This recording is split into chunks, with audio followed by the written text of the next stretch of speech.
Alors dans cette vidéo, nous allons nous intéresser à la channel box qui va nous donner de plus amples informations sur nos objets. Alors on va changer un peu, on va créer un cône.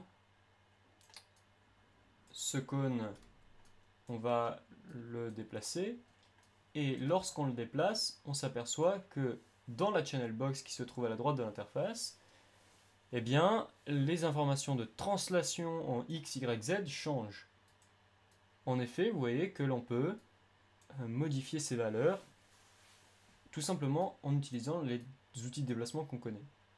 Pareil pour la rotation. Si on fait une rotation, eh bien vous voyez que ça vient nous modifier nos positions dans la channel box.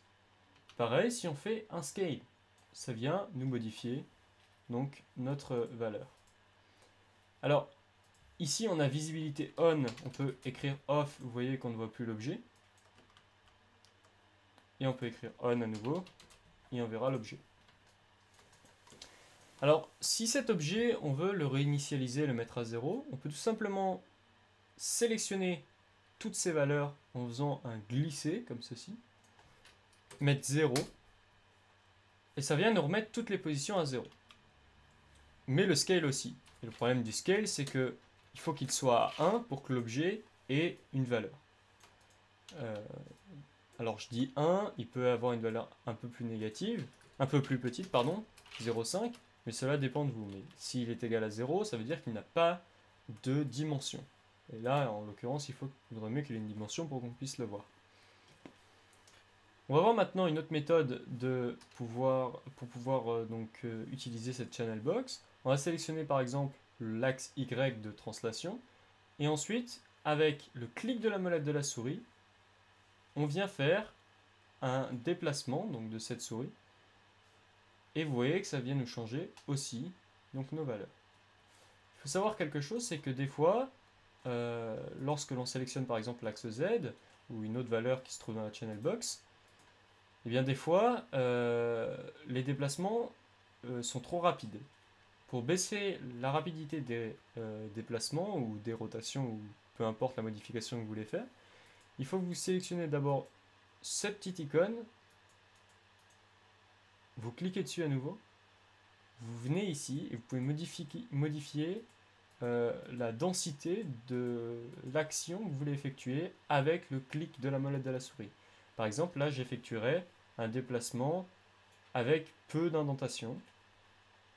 Ici, avec une vitesse à peu près normale, donc la vitesse par défaut. Et ici, avec une grosse vitesse. Vous voyez, donc là, c'est pour quand, par exemple, je suis très loin. Si je veux voir mon objet, c'est beaucoup plus pratique. Donc, pour des raisons plutôt pratiques, je dirais, on va faire déjà revenir notre objet à 0, 0, 0.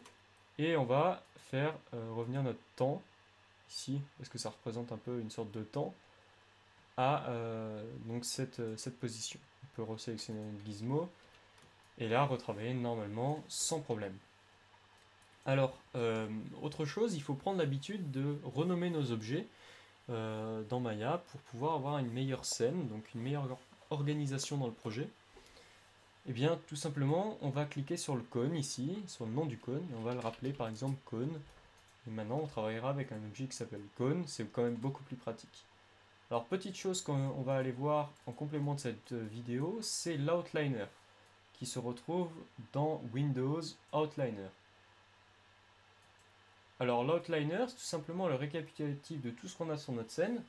Donc là, en l'occurrence, on a le cône, et vous voyez qu'il est bien nommé cône. Et il est de type maillage, puisque c'est ce que l'on voit à côté, le petit icône. Alors il faut savoir qu'on a des autres caméras qui sont pour le moment, vous voyez, toutes en visibilité off, c'est-à-dire qu'on ne les voit pas sur la scène, mais c'est les caméras qui nous permettent de nous déplacer dans les différentes vues, d'afficher donc ces différentes perspectives de travail.